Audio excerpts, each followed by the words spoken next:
जम्मू कश्मीर के अंदर daily wagers, एसपीओज, MNREGA मुलाजमीन ऐसे मुलाजमीन हैं जो सरकारी खाते में दर्ज तो हैं, लेकिन फ़ायदा उन्हें उस तरह का नहीं मिल रहा जिस तरह का मिलना चाहिए था।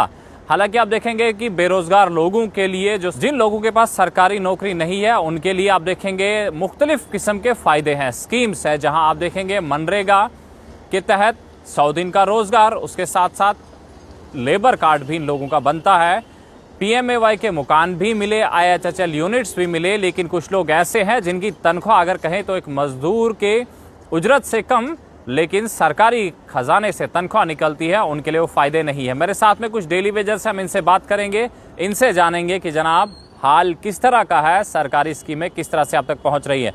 जसवंत जी, क्या कहेंगे आप, किस तरह का फ़ायदा और सरकारी मुलाजिम कितने आप हैं और कितने परेशान हैं? आप सर, सबसे पहले आपके चैनल का धन्यवाद सर। हम बहुत दबे हुए लोग हैं सर, बहुत गरीब घरों से हैं। हमारे पास जो जमीनें थी हमने वो भी गवर्नमेंट को दे दी। उस टाइम गवर्नमेंट की एक स्कीम आई थी कि आप अपनी जमीन डिपार्टमेंट को दो किसी फिल्टर प्लांट के लिए, हाउस के लिए, तो हमने जमीनें दी जनाब। उस टाइम यही गवर्नमेंट ने बोला कि आपको परमानेंट जॉब मिलेगी, बट हमें परमानेंट जॉब नहीं मिली। हम उसी जमीन के ऊपर गवर्नमेंट के मुलाजिम बन गए और हमें 9,000 मिलता है जनाब। तो आज की डेट में जो 9,000 आपको मिल रहा है, क्या लगता है इससे घर का पूरा खर्चा पूरा हो जाता है? जनाब, इससे हमारे घर का कोई खर्चा नहीं चलता है। हमारे बूढ़े माँ बाप की दुआई भी पूरी नहीं चलती है, हमारे बच्चों की फीस भी स्कूलों में नहीं पूरी होती है। इसलिए हमें दुकानों पे 20-20, 30-30, 40-40 हजार दुकानों पे हमारा द्वार पड़ा हुआ है, जो कि हम सिर्फ द्वार के ही सर्कल से ही चलते हैं। हमें तनख्वाह का पता ही नहीं लगता कि हमारी 9,000 से हमारा कहाँ गुजारा होता है जनाब। तो क्या 9,000 में तो हमारे बच्चों की किताबें, स्कूल फीस ये भी नहीं कर पाते हैं। हम भी सोचते कि हमारे बच्चे अच्छे स्कूल में पढ़ें, बट हम बिल्कुल सर, एक जो दिहाड़ीदार बंदा होता है हम उससे भी गुजरे। हम नहीं गवर्नमेंट के मुलाजिम हैं, नहीं हम स्कूल मतलब दिहाड़ी लगा सकते हैं, नहीं हम कोई और बिजनेस कर सकते हैं। इससे अच्छा तो ये था कि अगर हमने किसी को ये जमीन बेची होती है, वहाँ पे हमने अपना बिजनेस किया होता, तो आज हम 60-70 हजार रुपये महीने का कमाते। अच्छा, चलिए जी, आपका बहुत शुक्रिया। मंजीत जी, आपके पास आएंगे, क्या कहेंगे आप, डेली वेजर्स किस तरह से काम काज चला रहे हैं? जी नदीम भाई, सबसे पहले आपके चैनल का बहुत बहुत धन्यवाद, जो आप गरीब आवाज़ उठाते हो गरीबों की। तो नदीम भाई, मैं आपको ये बताना चाहता हूँ कि आज की डेट में जो है डेली वेजर एक जो है गरीब, बिल्कुल गरीब हो चुका है।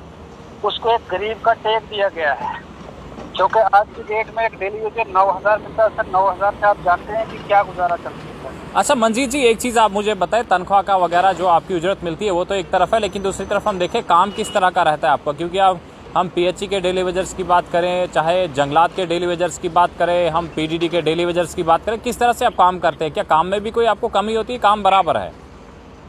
मैं नदीम भाई आपको बताना चाहता हूँ कि काम डेली वेजर एक जो है रेगुलर एम्प्लॉय से भी ज़्यादा काम कर रहा है आज की डेट में, क्योंकि ऐसी हमारी ड्यूटियाँ हैं कि जहाँ की कम से कम 4-4 बंदों को काम करना चाहिए वहाँ, तो लेकिन वहाँ 1-1, 2-2 डेली वेजर काम कर रहे हैं।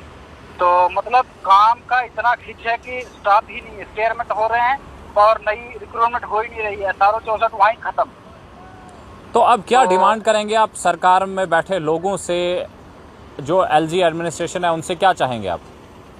देखो, हम सरकार से यही अपील चाहते हैं कि हमारे जितने भी गरीब तबके के डेली वेजर है, हम लोग जितने भी हैं, हमारी तरफ गौर की जाए और हमें जल्द से जल्द कोई हमारे लिए पॉलिसी का अनाउंस करे, ताकि हम भी एक अच्छी जिंदगी बसर कर सकें।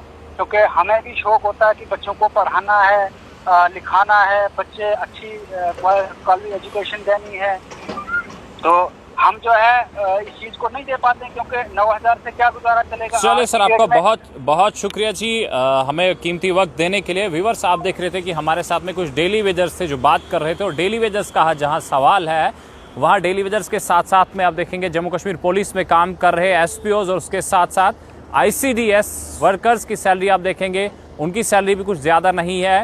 हेल्थ डिपार्टमेंट में कुछ लोग काम कर रहे हैं जिन्हें आशा वर्कर का नाम दिया गया है, लेकिन उनकी सैलरी कितनी है, रहबरे खेल की सैलरी कितनी है, और जंगलात में काम कर रहे डेली वेजर्स की सैलरी कितनी है, ये आप कहीं ना कहीं ये कहें कि ये वो तबका है जो न सरकारी मुलाजिम है न मजदूर है। हालांकि काम बराबर ये करते हैं।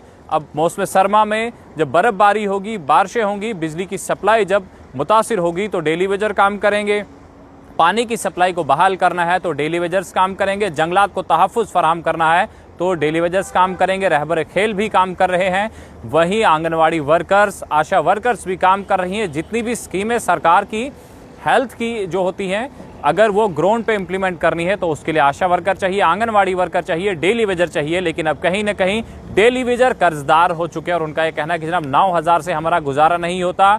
बुजुर्ग, वालिदैन की दवाई, बच्चों की पढ़ाई और